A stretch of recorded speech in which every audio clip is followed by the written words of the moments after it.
All right, my friends. My name is Bishop Holstenbach. This is my YouTube channel and my Facebook group, and I want to welcome all to the program. Tonight we got Gary. Well, not just tonight. Gary comes to our show monthly, and this month we're going to be talking about Nazi Germany. All right, my friends. So sit back and enjoy. Before we get started, I like to talk a little bit more about Mr. Wayne's book because a lot of people message me on Messenger asking me when is Gary Wayne's book coming out. And this is y'all's chance also to interact live with Gary Wayne and ask your own questions to Mr. Wayne. So please do not hesitate to comment in the comment box. You know, my friends, we all have different views. That's just what makes us different. So, please comment in the comment box.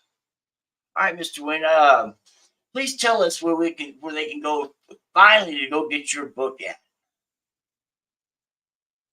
Well, so happy to be back with you and your audience, and many apologies for us not getting the show done in December, but between things that come up and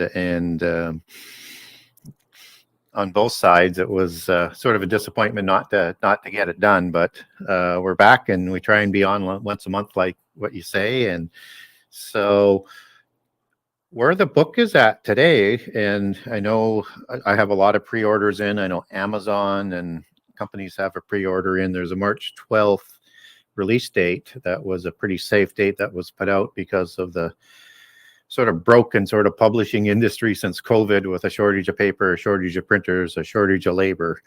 And it's kind of being more and more dominated by the oligarchical groups with control of the printers. So a lot of the smaller printers have folded up, which is going to be make it more difficult for authors to get published. That's the unfortunate side, and more control over the information. So I talked to my publisher late last week, and wanted to get an update because I want to be able to keep everybody up to speed as to where we're at. And he said, the good news is it's at the printers, which I already knew because it went there late November, but it's actually in the printing process. So they're actually printing it. Now, they don't print the book all at once. They print, especially a book this size. So they print books in sections, and then they put them together. So it's not just one and done. It's like, I don't know how many pages are in a run, so it takes a little bit of while to do it. Unfortunately, I had a run late last year. I didn't do it, but we had to deal with it. It was missing a section because they put it together. So there was a whole bunch of replacement books that went out to replace that. So anyways, where it's at the printers. I'm hoping that it's going to be shipped to me still this month, and I can start shipping either late this month or early February, but we're definitely going to beat the production or the release date that was set out for March 12th. So it's very, very close. As soon as I get books, I'll be shipping myself, even if Amazon isn't ready to open up the ship date, because it controls the publish date, and that sort of overlaps to all the other publishers as well, using the same date, because they control well over 50% of the market. So and so if I get books, I don't care about the release date. I will ship the books that people have ordered with me. So you can bet that I'll be shipping those out as fast as I can. It'll take me time because most of them are individually packaged, custom papers and everything like that. So I'll be doing them in batches every day to get them out. But I'm excited to get onto that project. And I'm also excited that as of this week, the Kindle app for the Genesis 6 Conspiracy Part 2 as well. So I was telling people it would be available for digital, and that's how it's going to be available. And you can pre-book a digital copy as well. So now you've got the digital for pre-book and the printed copy. So hoping to have that book out pretty soon. And I've been doing a lot of shows almost every day, and we'll be doing so right through to the end of June, basically how I'm booked right now. I got some openings in May and a few in June. So I'll be talking about this a lot over the next while. And in the meantime, I've started book 3. Actually, I'm redoing book 3. Actually, it was book 2 before I stopped it and started this book. And this book was really interesting because it allowed me. I was struggling. I was like not listening, I guess, and I was like pushing a rock uphill, and it just, I got 300 pages into it, but it was not happy. Didn't like the format. It wasn't coming to me. And so when I stopped and I redid this book, it showed me how I should be doing book 3. And so now it's going rather quickly and smooth. And I think it's going to be a nice addition to the series. And it will be focusing on the Holy Covenant, the prehistory of that, how it's connected to giants and the angelic realm, what happened with the blessings and the curses of the covenant, and then the end time prophecies that go with it. So, and the second Exodus. So that'll be book 3. I don't know when it will be done, and I'll be working hard to promote book 2 for a while. And it's important because I think a book, if it's written well, it should have some staying power. So, like with book 1, the first year was a big push to get a lot of sales or a few sales. I mean, it was not quite what my sort of expectations might have been, but it has increased in sales every year since it's been released. And so it sells more books than it did the year before, year after year. And so it's got what I really am satisfied with about book 1 is it has that staying power, and I know based on how I did book 2, I'm hoping it will have the same kind of staying power as will book 3, and a great reference book as well for people. And so both books are written independently. They do overlap a little bit, but you can read one without the other. But I think if you read one, you're going to want to read the other because it's that kind of fit. So that's where we're at on it. I know that was a bit of a ramble, but not at all. How long has book 1 been out? I know I've been interviewing you for close to 5 years. So the book was actually finished in printing at the end of 2015, and I received books in December of that year, and for my own, and of course it was going out for distribution, and I think I got like all of 300 book sales for that year through the opening orders, right? So, and then. So 2016 was really the launch date, but it was 6 months into that when I did a publishing showdown in Florida for Christian book authors, and sort of officially launched it sort of then. And so it's been out since, let's say, 2016. And once I learned how to work social media and people started interviewing me in about May or June of 2016, then it was sort of off to the races. Yes, you haven't stopped, Mr. Wayne, because you're on so many. You're everywhere. You're out there. Well, I don't know about everywhere, but I feel humbled and privileged that so many audiences are having their podcasters get a hold of me because they want to hear about some of the things that I've written about and what I plan to write about. So it's an honor. When they compare you to Derek Gilbert or other people out there, I just laugh because you have way, way much more knowledge than a lot of people that are out there, Mr. Wayne. And I know you're very humble about this, but that's the fact.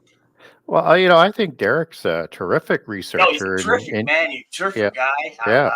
And he goes. There's no disrespect at all.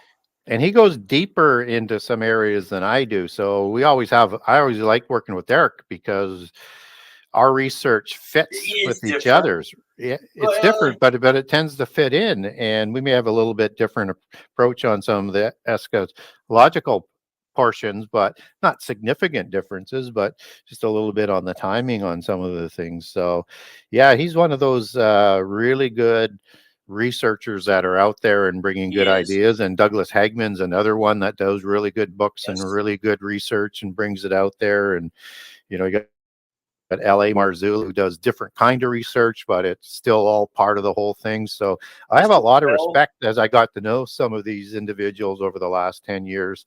Not like we're super friends, but, to talk with or email with or meet and talk at conventions and do shows with. So, but I think what is unique is my research is different than everybody else's. It has a whole different look, a whole different feel, a little bit more comprehensive, and in areas that people haven't even sort of thought about looking at.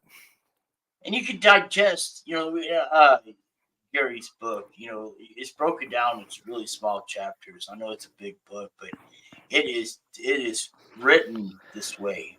Yep. And people will be happy to know that book 2 is only 84 chapters versus 98. a lot smaller. Just kidding. Yeah, and because I know it's tough to read that long, but if you want to tell a lot about the story, I don't want to shortchange people with them. So, but I have a lot of people who say, you know what, the great thing is about what you did in Genesis Conspiracy 1 is that it's an incredible amount of information, but it kept their interest all the way through. Like they didn't want to stop reading it. Like they didn't feel that they had heard enough because they knew there was more coming that was going to be important as well. So, and I think, and I kind of set up book 2 in kind of the same way in those short mini chapters, so that you don't have to read more than 4 or 5 or 6 pages in a night if that's what you want to do. So, and you can come back or go all over. So if you want to, I put out a post about chapter 32 today with an excerpt on the Perazim. So if you haven't, so that's kind of how the book is set up, both 1 and 2. It's on a specific topic. So if you want to know about the Perazim giants, there's a chapter on that. If you want to know, about the Gebalim, it's not a specific chapter, but I've mixed it in there with the Amalekim because they were kind of related. So, and I think that way it becomes a book that people can sort of come back to when they're looking for information. And what's really interesting in book 2 is I provide a lot of ready, set arguments for people to answer the naysayers, particularly within Christianity. That you do, Mr. Wayne. All right. Tonight, a lot of people don't touch this topic, my friends.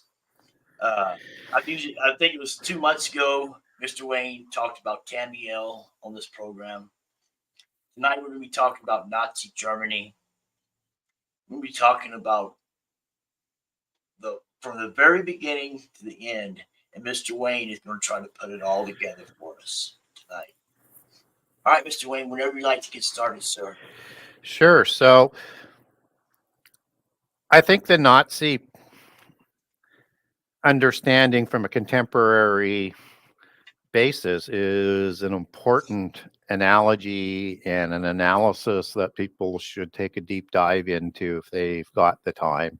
I know there's a lot of information out there, but if we acknowledge one of the adages out of the book of Ecclesiastics, that nothing is new under the sun and what was will be again, and we recognize that the beast empires were always trying to be a world empire, just as there would have been a world empire that was trying to come about in the end time and was broken up by the apocalypse of the flood, and it had the same type of and the same Enochian mysticism after the flood for all of the beast empires as the daughters of Babel, that they weren't prevented from coming about, but they were not able to present the Antichrist figure. And so when we're talking about what's happening over and over and over and over, it's the cycle of trying to get a world empire, world religion, and an Antichrist presented, just as Nimrod represented that 100 years after the flood.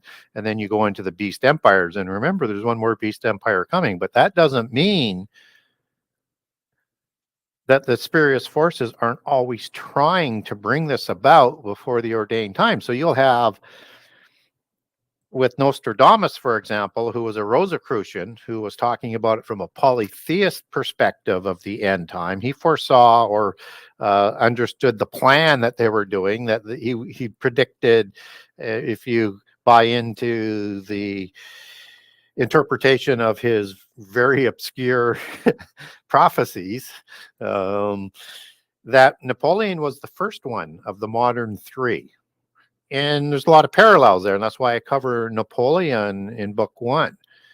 And it has the same sort of organizational structure and agenda, and a usurper of the throne, as what Antichrist will be. And so the second one was Hisler, which is associated with the ancient name of the river of Austria. And that would be Hitler as being the second Antichrist figure. And then Nostradamus has another one that's coming down the road, although there might be two that are major. The wannabe counterfeit that Antichrist takes credit for. So that's where you have to watch out for these polytheist sort of diversions, because they want us to accept the first Antichrist yet to come of the last two major ones, so that you accept the true Antichrist as the Messiah. That's part of the deception. So, and as you connect in with nothing is new under the sun, what was will be again, you see this empire that rises in Nazi Germany, who wants to set up a Third Reich, a counterfeit millennium. And you have a Führer, Antichrist figure. Führer comes out of real ideology as a Messiah-like person. And he's going to set up within the whole hierarchy, the same hierarchy. So as a beast empire that he's trying to set up, because he wants to conquer the whole world, and you have an Antichrist figure, he's going to need a beast religion. And he's going to set up a polytheist religion that we'll talk a little bit about today as well. And so you see that whole hierarchy that was there in the beast empires, with a daughter of Babel religion and trying to be a world empire, trying to bring about the Antichrist. And the same thing would have happened before the flood. And Atlantis is thought to be that empire with the 10 kings that was setting up a Nephilim world order, and had the Enochian mysticism that was dominating it, and was going to sort of bring, at the behest of their gods, this end time, except God interceded and prevented that from happening. And one might make an argument with some of the things that helped with the Allies in World War II, as difficult it was, without that sort of little edge at exactly the right time, like the weather in Normandy and a whole list of other ones that God may have interceded to prevent the Antichrist from coming at that time. And he would have been an Antichrist wannabe.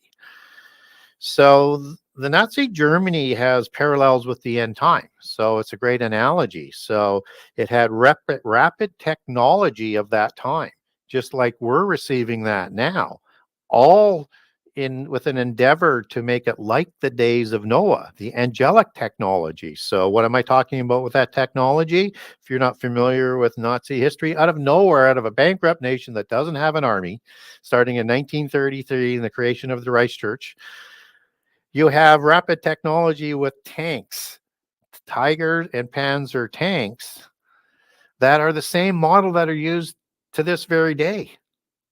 They were that far ahead on the technology, and they were tough to destroy, and they were designed to be low on the horizon, tough to see, and to deflect the shots. And if they had the ability to produce those technologies in great numbers, they would have probably won the war. And the same thing that happens with some of the other technologies is the timing comes too late and they can't produce enough. And so it's like in the Allies cases, you have the Sherman tank that is going to win just by sheer numbers over the better technology. And the Russians did the same thing with their tanks. And all of this is the same thing. So with the jets that come out, again, I mean, that advantage alone and air superiority would be enough to have tipped the balance if it had come in soon enough with enough quantity. They had the rocket engine to do missiles, and they were working on atomic technology. There was a race to see who could get the atomic bomb first, and with the missiles, with atomic bombs, what could they have done with that? And they introduced the blitzkrieg strategy that came out of nowhere that surprised every country and army in the world, and a nation who had no army before and had lost World War One. I think World War One, World War Two are essentially the same war. It's just an extension of it and the settlement of it. And they had created this sort of bell-shaped device that is thought to be an interdimensional machine that Nimrod, as we've talked about in past, was trying to develop that technology. And as Antichrist will have some sort of access to that technology, because he in Daniel 8:10 actually goes into heaven, probably in the time of the war in heaven, and brings down some of the starry hosts to trample on them. And you have the abyss being opened. And you also have the submarine technology that they developed and created that scourged the oceans and sunk so many ships of the Allies. And they almost won the war based on the submarines. And this knowledge, they say, was supplied to them, that it came from their celestial masters, the Great White Brotherhood, spirit guides, aliens, whatever you want to call them. And as we'll talk, it fits right with part of the whole sort of hierarchy. So quickly, some other things. I don't know how many things we'll cover off in detail today. So there was that. They had the new man, Nephilim, ideology, that they wanted to create the new Aryan race because they believed they descended from Thule or Tula, as it's also pronounced, which is sort of a Norse Asgard and or Atlantis. So same sort of ideology, and the Aryans were blonde-haired, pale-skinned, blue-eyed, Tuatha giants that I've talked about a lot. They had acquired a throne of Satan, as Revelation talks about. They had that polytheist religion that they set up in the Reichschurch in 1933. They usurped the government. They created a genocide of the Jewish people, and were starting to genocide Christians and others. They were a culture and religion and political system that was rooted in real ideology, which is Rosicrucian doctrine, because secret societies were part of the hierarchy to bring them about. And real ideology is about something in the blood that if you could backwards engineer, you could create the new giants, the new man. And they believed that they had direct genes that went back to those Aryans before the flood. And they try and take over the world. And we talked about the Bell time machine and the high technology of angelic technology. And there's a Grail aspect to the culture as well. So we'll talk about that in the religion when that comes about. And they were searching and had access to ancient knowledge, and they were absolutely smitten with occult knowledge and finding it. So that's just kind of, a quick sort of rundown as to how much there is for topics in terms of talking about the Nazi movement. So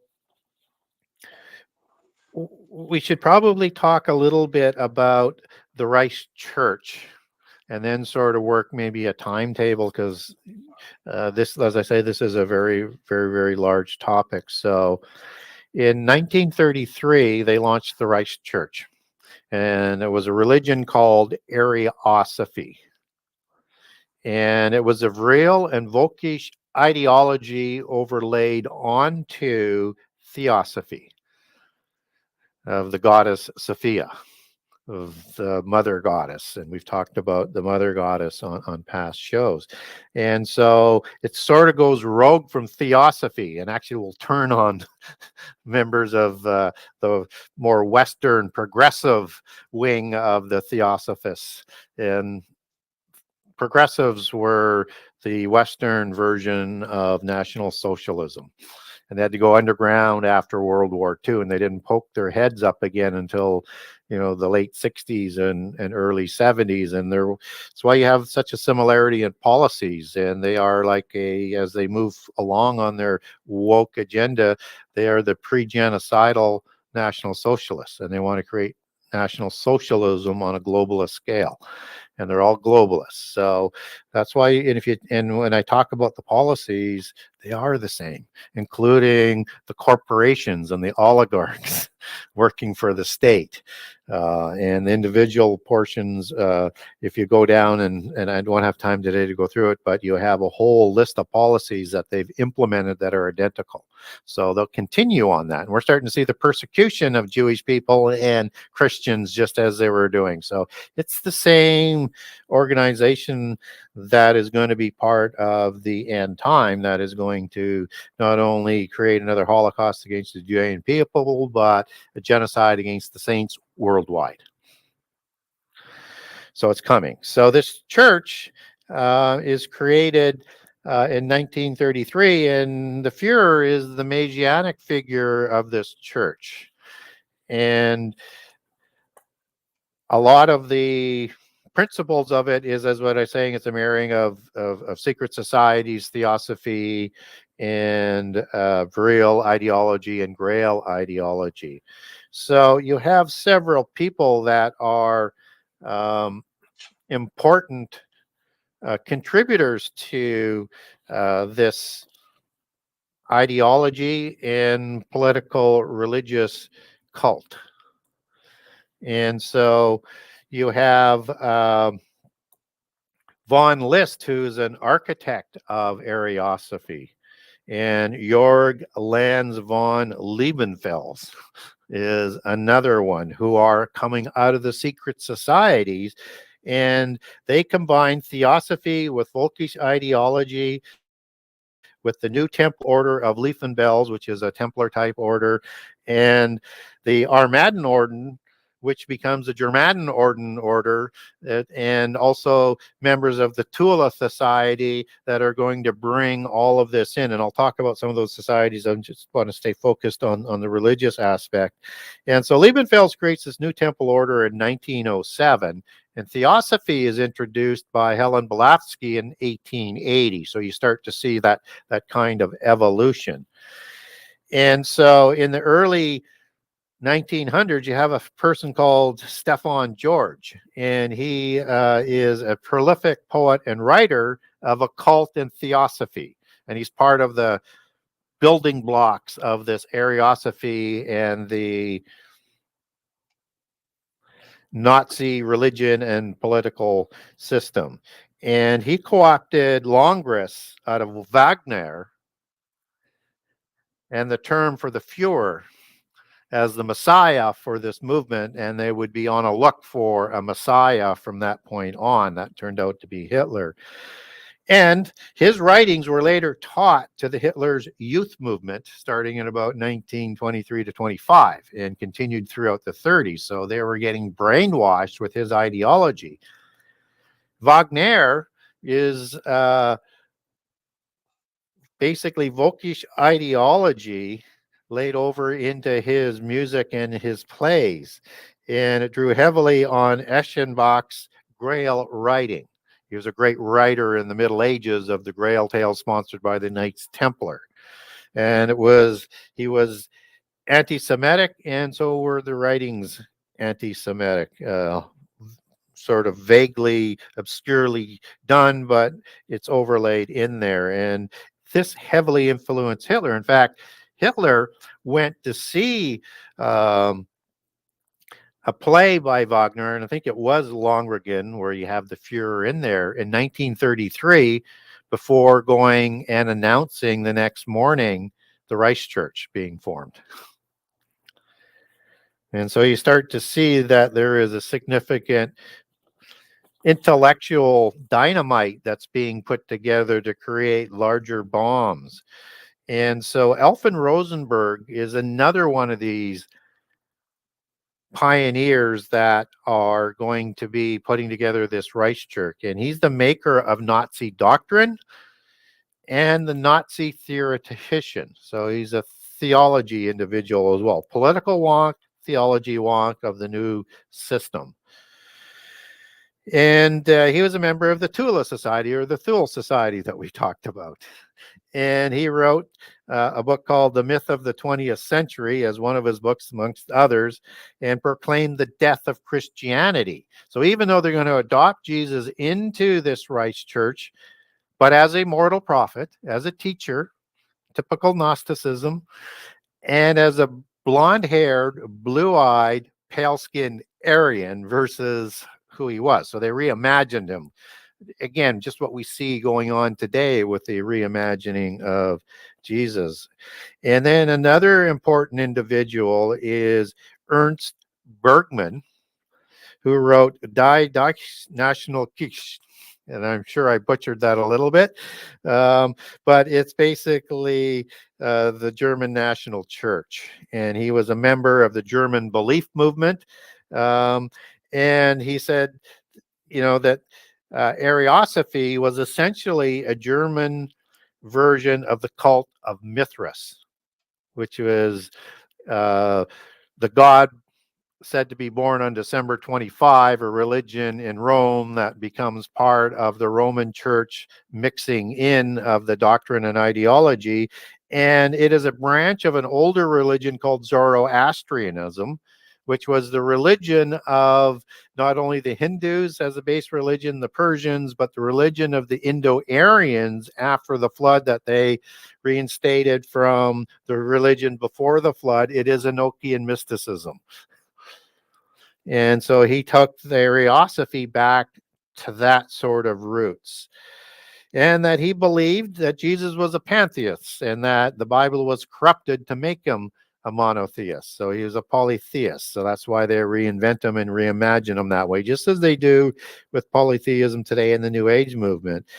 And that his church was based in a racist doctrine of a racist supremacy. So it starts with ideological supremacy, and then it's manifested in the physical way in any way that they want to suit their agenda, just as we see the ideological supremacy being used today and then used in every which way to divide people and create hate and to provide context and reason why you can persecute people, cancel them, arrest them, put them in jails without representation, not provide health because they are subhuman, because they have a lower level of supremacist ideology.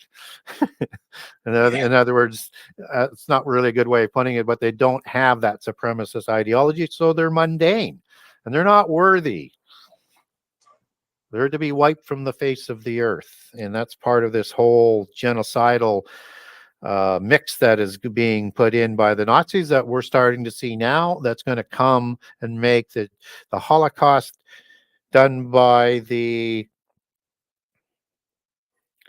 Nazis small by comparison. So that's the religious part of the hierarchy. So the Messiah, Führer, religious hierarchy. Now let's just go back and look at some of the organizations that are going to be piecing together the rise of Nazi Germany.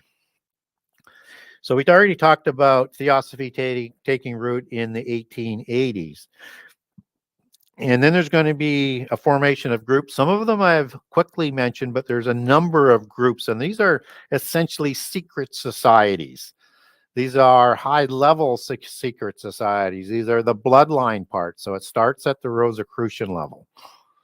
Okay, that's why that real ideology of the Rosicrucianism that I talked about is so relevant, so that you know the power that's going in, just as you had banking money from the bloodlines that put the Nazis into business. But that's not where I'm at today in terms of what talking about their rise.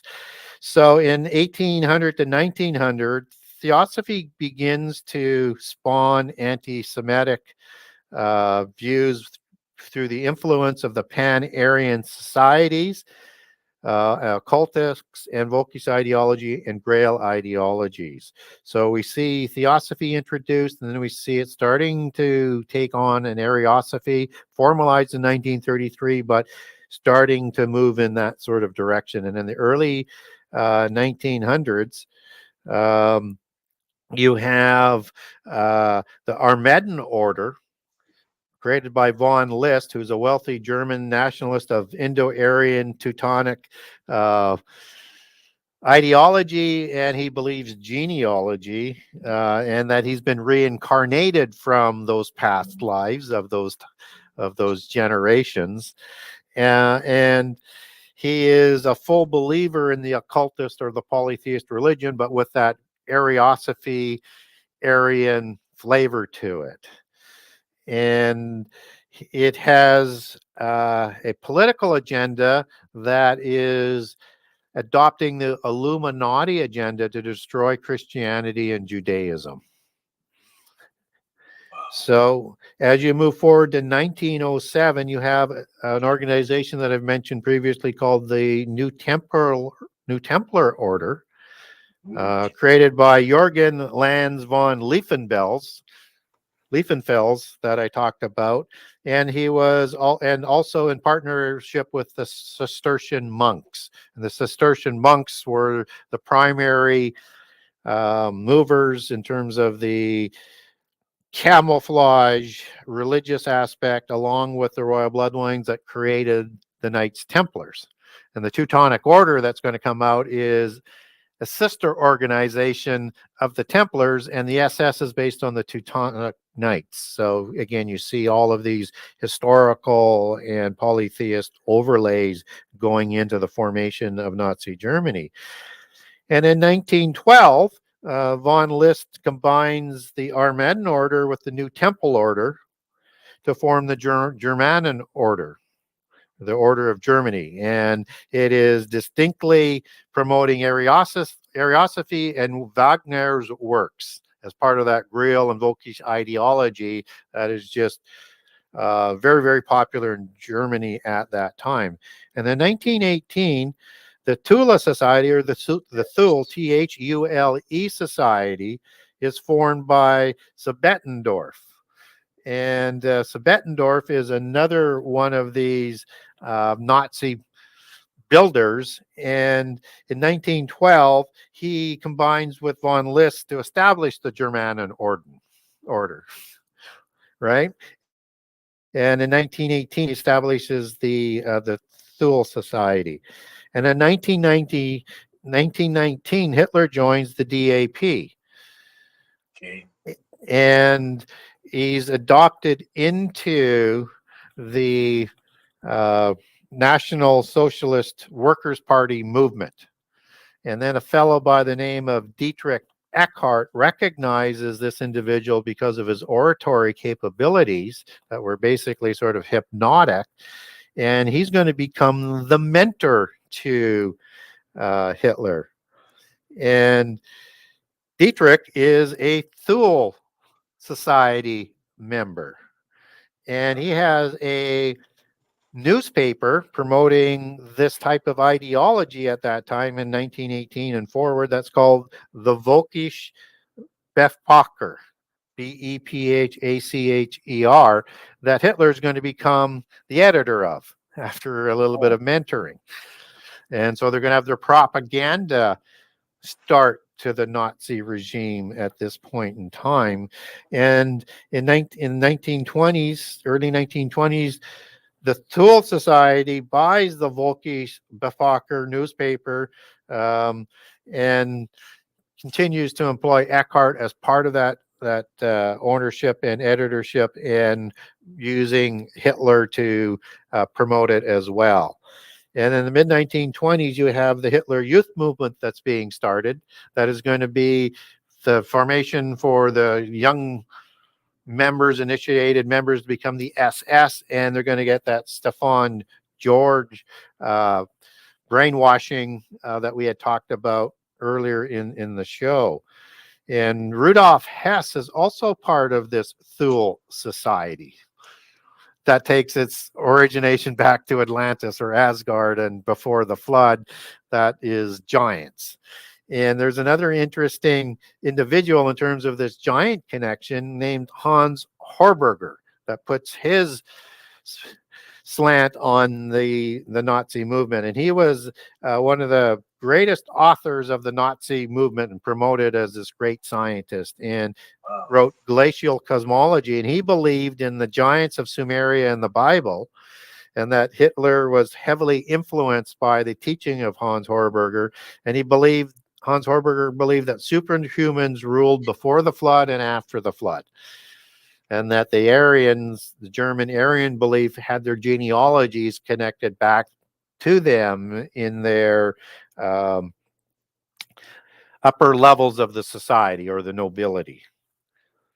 So as we start to look forward on how this comes together, I'll let you in here in a few minutes because I know it's a large topic, but I just wanted to get sort of the baseline down here in terms of how this thing comes together. So in 1923 to 25, you have the formation of the Hitler Youth Movement. In 1930, the Nazis become the second party in an election.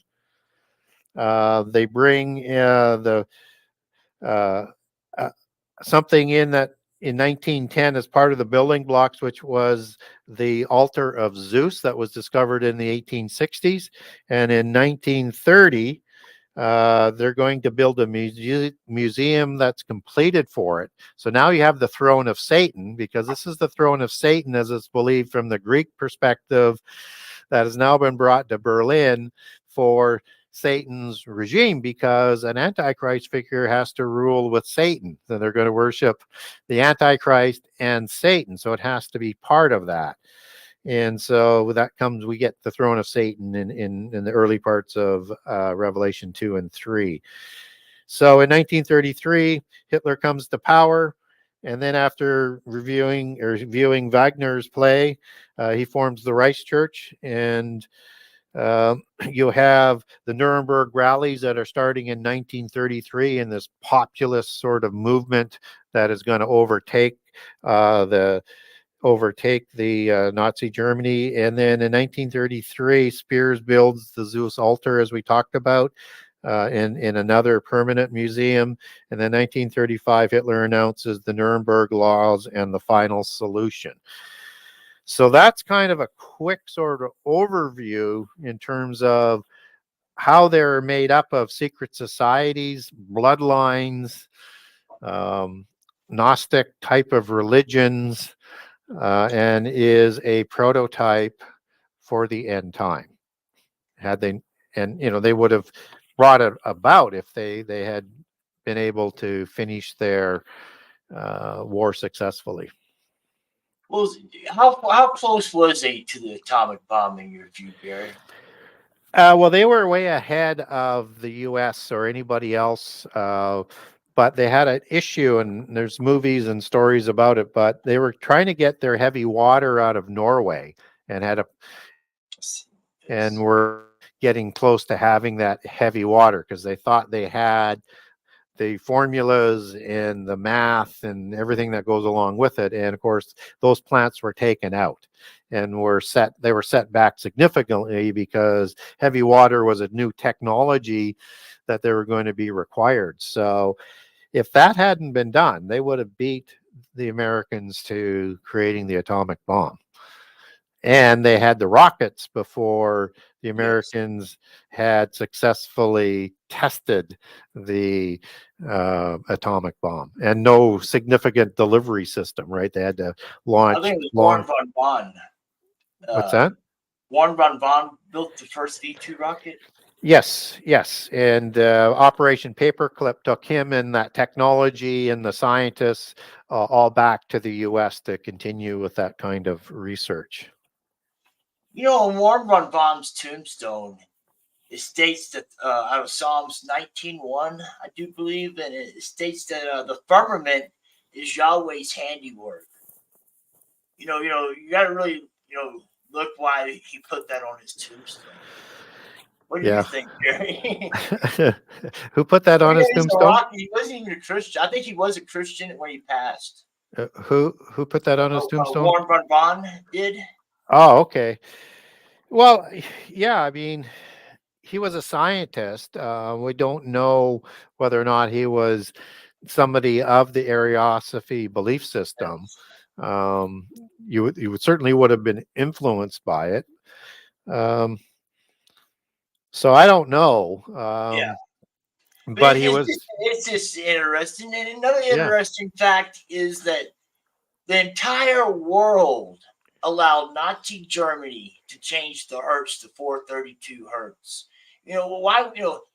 This is my view is this is how they got in touch with the fallen angels. What's your view, Gary? I'm not sure I understood that. Well, they see in 1945, Nazi Germany changed the hertz, frequency and vibration. Yep. Yep. And the whole world allowed Nazi Germany to change the hertz to 432 hertz. I wonder why. Well, I mean, when you're talking about vibration, you're talking about angelic technology. So you're Yes. looking for something that's going to be able to intersect and be a platform to receive that technology in part. So it would be a sort of, I think, a building block or a bridge to what would have been coming down with the Nazis, because let's face it, they were receiving angelic technology from the invisible ones, right? And Yes. so I expect that just the MO would suggest that. And do you think they continued their technology?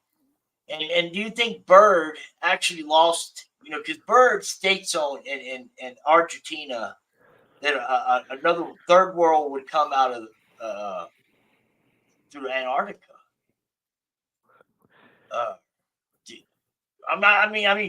Admiral Byrd basically got his butt kicked, and he goes into Argentina and said that the third adversary would be an unknown adversary. Yeah. Yeah, I think I understand what you're saying. And yeah, in Antarctica and the North Pole, with his research and visitations, he was suggesting there was civilizations that would come through there and through portals, and who knows what's going to happen.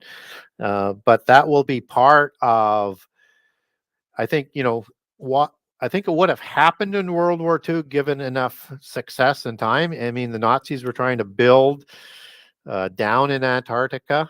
So I think they were aware of it because they would have been told about it. I think they wanted to be in Norway and up in the north as well. Again, probably for access to that. So we know in the end time that we're going to have angels walking amongst us again, as in the days of Noah. We're going to have spiritual offspring. They're probably going to be disguised in this alien phenomena mythos to deceive people, and just different sort of levels of technology for the different types of aliens that are fighting against what they would call the evil lord of the universe to win a realm on their own. Typically, the Earth, as talked about in those Doctor Strange movies, the same sort of ideology, and want to have a treaty to live on their own. So that's what they're trying to bring about with the end time. So these things are going to be coming into play because nothing is new under the sun.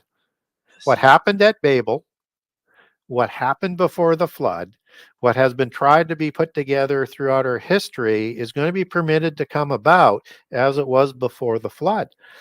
And so we're going to see these ones walking amongst us. And we're not free of the Nazi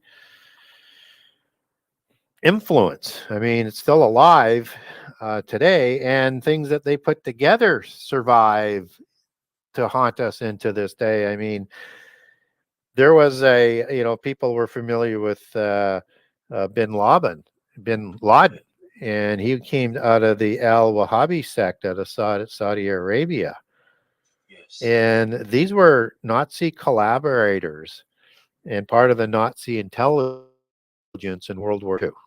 So they're kind of put together in this terrorist type of mode. And then after World War II, they start to work with the Muslim Brotherhood, and they've become funded by Alan Dulles of the CIA. Wow. Yeah, and so this is the this is the group that's going to then be tapped by George Bush Sr., who was head of the CIA in 1979, to help with fighting the Russians in Afghanistan. So they fund them and train them some more, who bin Laden is amongst. And so they've trained up their own adversaries because they want to create chaos in the world so they can cattle herd everybody into National Socialism on a globalist scale. And George Sr.'s father was involved with the banking of the Nazis. Wow. So, and as you know, as I alluded to earlier, you have the Rothschilds banks, and Prescott Bush, he served on UBC's board at the time of putting the banking together. So the BIS Bank was funded by the Rockefellers. And the main banks that are involved are the Schroeder Bank, acting as financial agents to the US and Britain via John Dulles, Allen's brother. And the Schroeder and the Reichstag banks controlled by BIS, which was funded by the Rockefellers.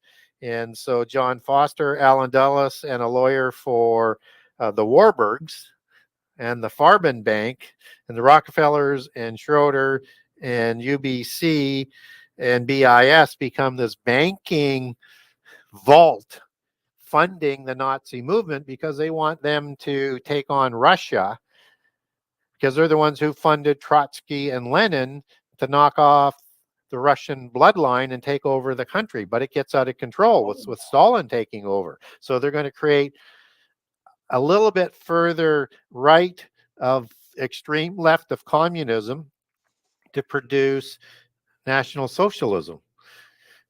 And it's still far left. It's just not far left as anarchism or communism. And so both Dulles and Allen were CFR, and part of the whole secret society and political influence of the CFR. And so you have Prescott Bush as a driving force at the time of World War II to create the CIA. It's called by a different name before that. And you just see this interaction and the transgenerational nature of the families and the influences. And then we end up having two Bushes that are intimately connected to the Wahhabi group that creates Al-Qaeda. And you've got like 3 generations that are heavily involved that are working this continuous plan. So when we talk about a conspiracy that is transgenerational, it goes right back to the beginning of time. We have a modern version that sort of starts about 2,000 years ago, but it is a significant part of how the world works as they're trying to bring about the end time and a global state and a universal religion. And Prescott Bush gets his introduction into these circles by Ed Harriman, a very famous industrialist of the U.S. and funded by the Rothschilds. Again, just as they funded the Rockefellers, the Morgans, the Harrimans, all the main families, the DuPonts, all of them were funded as stable agents for the Rothschilds, who are the banking for the secret societies and the royal bloodlines, and were created to replace the Templars outside the church. And then later they got control of the Jesuits, through the Jesuits, the Roman Catholic banking, and all is now located in Switzerland, which was the beginning of banking. And they have the White Cross of the Hospitallers, the Knights of St. John, because they took on the Templar wealth and actually started the banking just after 1307 in Switzerland. And they swear that logo to this day, and they've managed to centralize the other banking in there as well. So have it completely controlled, hidden, and well protected within mountains. That's where the true money is. That's where almost all the money of, let's say, the most significant amount of off the books wealth is located. So when I talk about off the books wealth, we're talking about money that isn't owned by Gates or Musk as being, some of the richer people in the world. Those people, their money is nothing compared to what's off the books and hidden. And when I did my research in early on in the 2000s, as I was putting the book together in terms of the off the books wealth, at that time it was estimated at somewhere between 3 and 500 trillion. Whoa. And that's over 20 years ago. One wonders what that wealth is today. Yes, quadruple that probably. Gary, in your research, these Morgans and Chases and all this elite, DuPont, and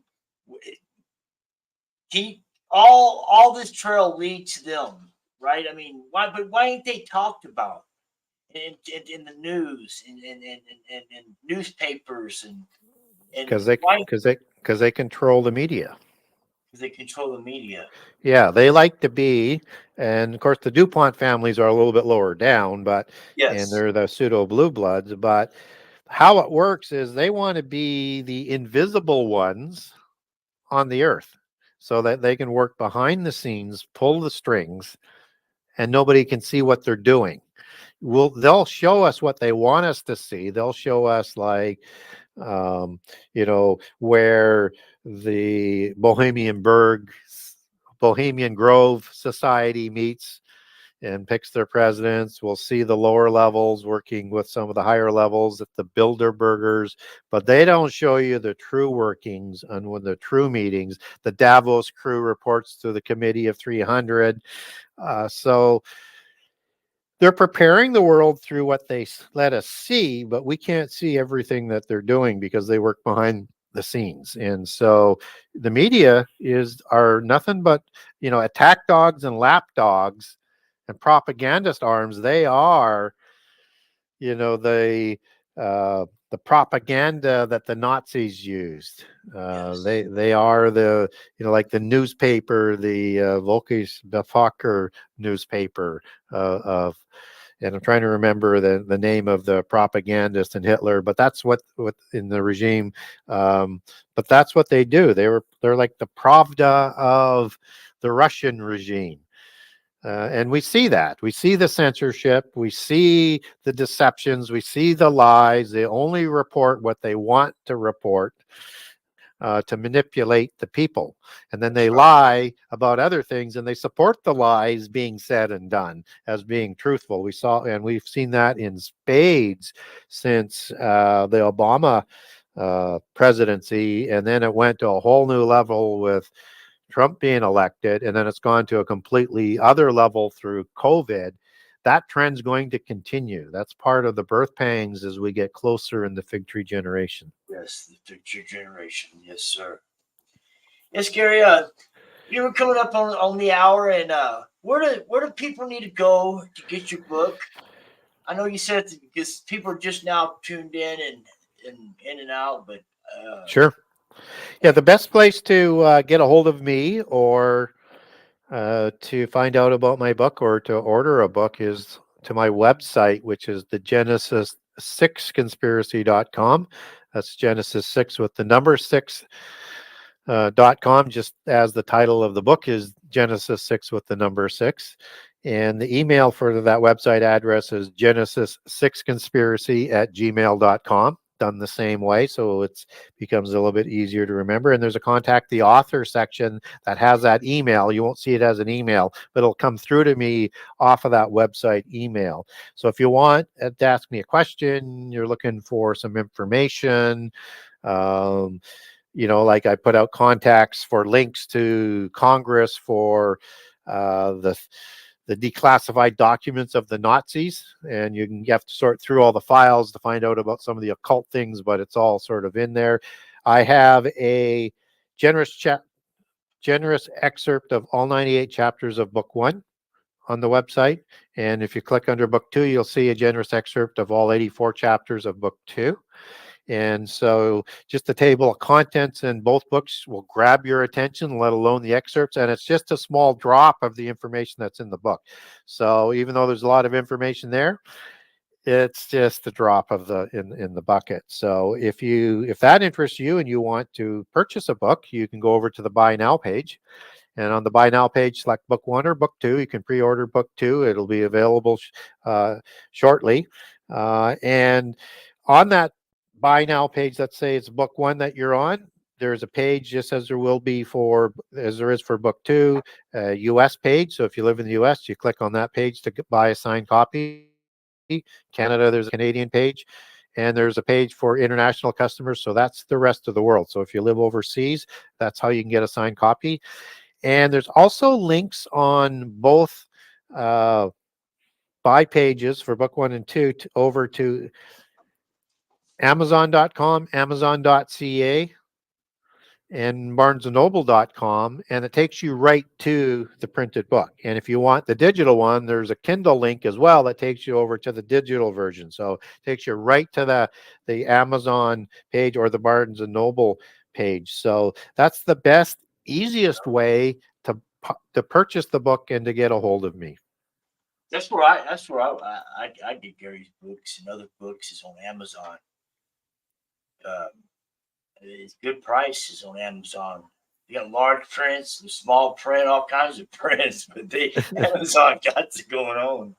And I know they got Gary Wayne's book because that's where I got Gary Wayne's book is through Amazon. All right, Mr. Wayne. I just want to thank you for taking, you're taking time out monthly to come out to our show, and I know your fans really enjoy it because they message me and they tell me so. And, yes, we did have one. I can't really pronounce his name, but we had one comment, and he says that you're awesome, Gary. Some Pawikiwi Fitness, and he says, Gary, you are awesome. Terrific, thank you. And, so I just wanted to thank all that came out tonight, and if y'all don't mind, can we please close this program in a prayer? Okay. Father Yahweh, Father, we offer ourselves to you to build with us and to do with us as thy wilt.